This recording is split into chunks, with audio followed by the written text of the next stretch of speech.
Welcome, future agri-entrepreneurs. Are you ready to unlock the secret that powers the world of agriculture? Whether you are managing a small family farm or a large agribusiness, understanding a financial management is key to turning your hard work into real success. In this video, we'll explore how financial strategies can make the difference between simply surviving and truly thriving into the agricultural industry. From budgeting and investment to understanding the market trends, we're diving deep into the tools and techniques that will help you grow not just crops, but profits too. So grab your notebooks, sharpen your pencils, and get ready to cultivate your financial savvy. Let's plant the seed of knowledge that will fuel your future in agriculture.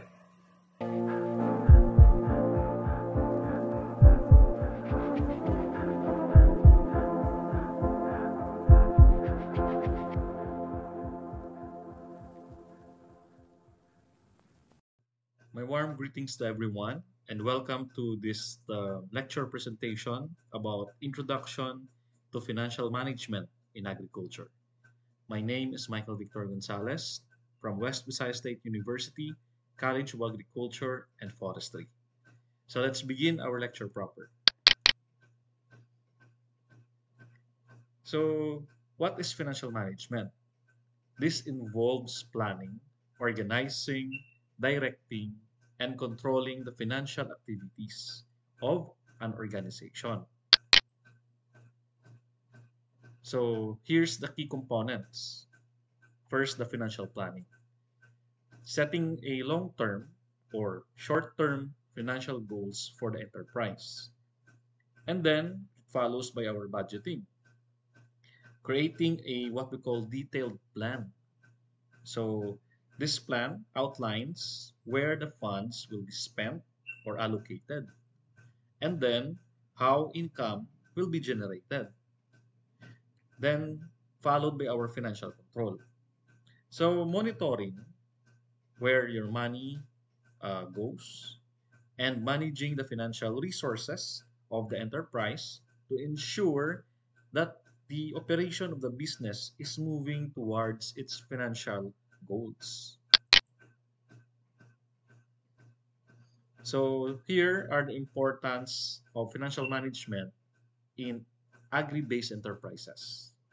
Since agricultural enterprises, unlike other business, often face a what we call unique financial challenges.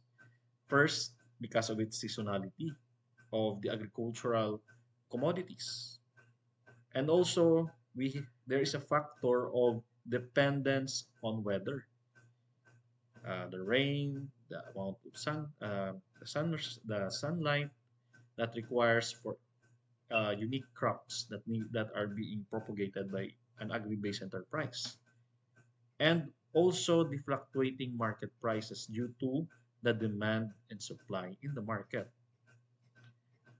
And also, effective financial management will help mitigate this risk and ensures the sustainability and growth of the agri-based enterprise.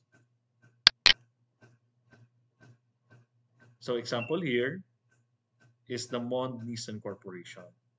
While traditionally known for its consumer products, the Mond Nissan has diversified into agribusiness, and their effective financial management strategies, including the diversified investment in plant-based food production, have led to sustained growth and profitability.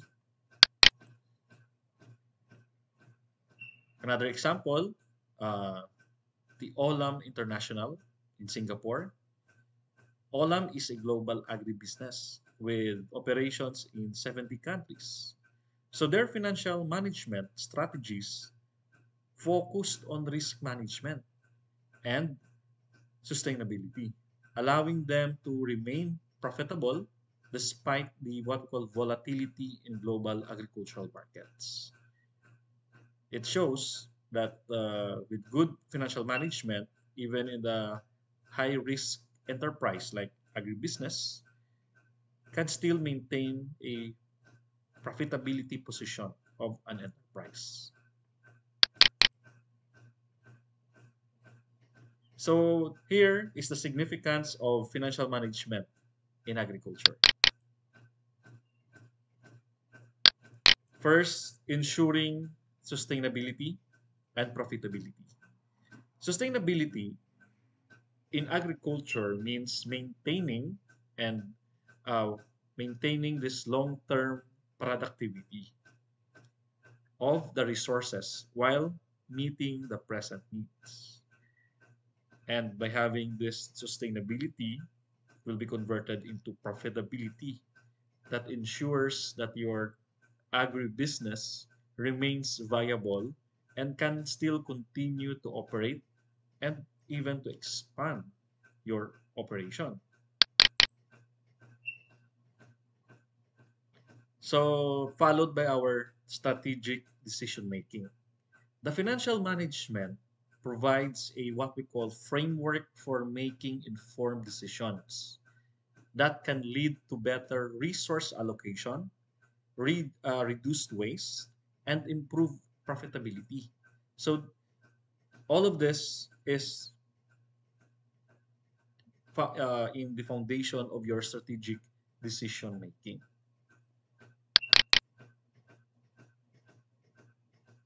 So let's take a look in the Universal Rubina Corporation.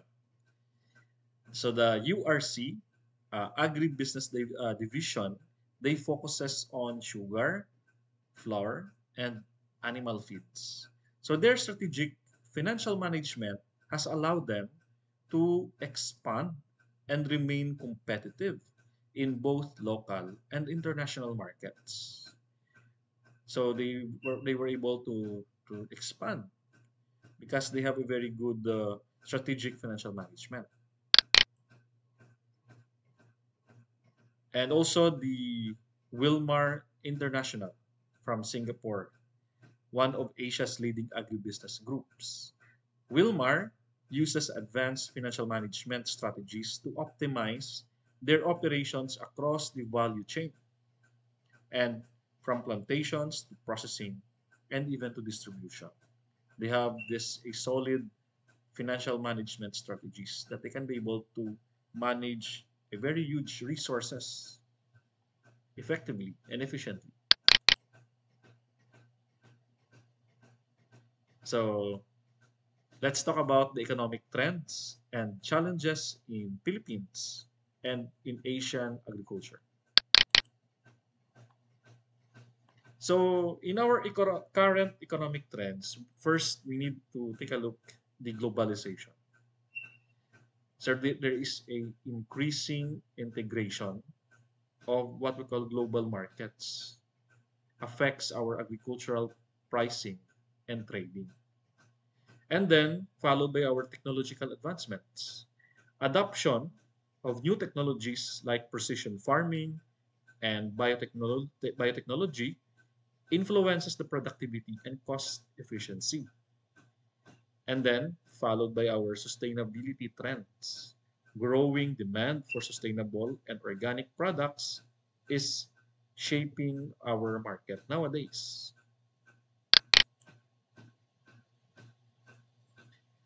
So, as part of our challenges, we have what we call market volatility. So, since agricultural markets are highly volatile due to weather conditions, especially nowadays, we are experiencing a climate change and pests, diseases, and the global supply demand dynamics. Since we are now globally integrated and nations forge a what we call this policies, integrations, tradings, it really affects the supply and demand of every commodities. That makes it market volatility. And As I mentioned, the climate change, these extreme weather patterns that we experience nowadays, pose a risk to our agricultural productivity. So these are the challenges that we experience in the agri-based enterprises. And then, as part of our challenges, is also the policy change. So government policies, including subsidies, tariffs, and trade agreements, significantly impact the agribusiness. Here's an example. In the Philippines, we have a what we call rice tariffication law. So this law is somehow considered controversial because there are also group of people saying that it has a greater benefit, while there are also group of people claiming that it caused more harm than good.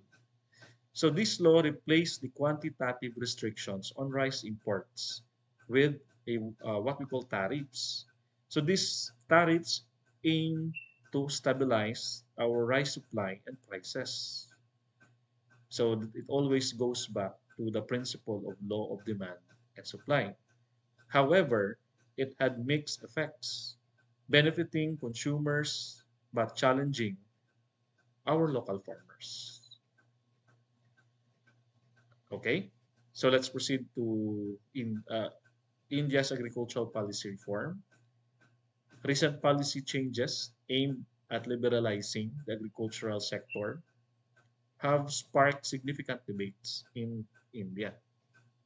While the government argues it will improve efficiency, as every policy, that is the main goal, the main aim, while the implication, there will be an impact.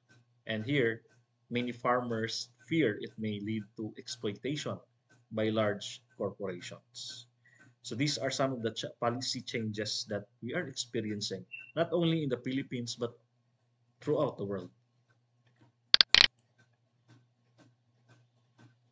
So let's proceed to the application of financial management concepts to agri-based enterprise. So how these principles are being implemented and how could it impact your decision making. So let's take a look case studies and real world scenarios so that you can be able to have a better perspective in financial management to agri-based enterprises. So first, let's take a scenario analysis, examining how fluctuations in market prices or changes in government policy can impact an agribusiness financial health. So let's take a look. So in a context, in the Philippine agricultural sector, both market price fluctuation and changes in government policy can significantly impact the financial health of agribusiness. So, a current example involves the rice industry, particularly in the context of rice tariffication law and the volatility of rice prices. So, this is somehow nowadays are highly controversial. So, the government policy, which is the rice tariffication law, this is a Republic Act number 11203, was enacted in 2019, replacing the quantitative restrictions on rice imports with a what we call tariff system. This policy change was intended to stabilize rice supply and prices. So now, in this time, during the time that I'm making this video, 2024, the question is, does the policy meets its first objective to stabilize the rice supply and prices? That is the question. And thus it increases the farmer's income.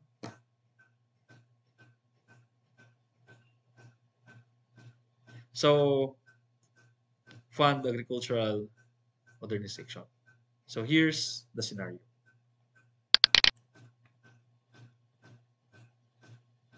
So through this scenario, we have a what we call impact that leads to a market price fluctuation.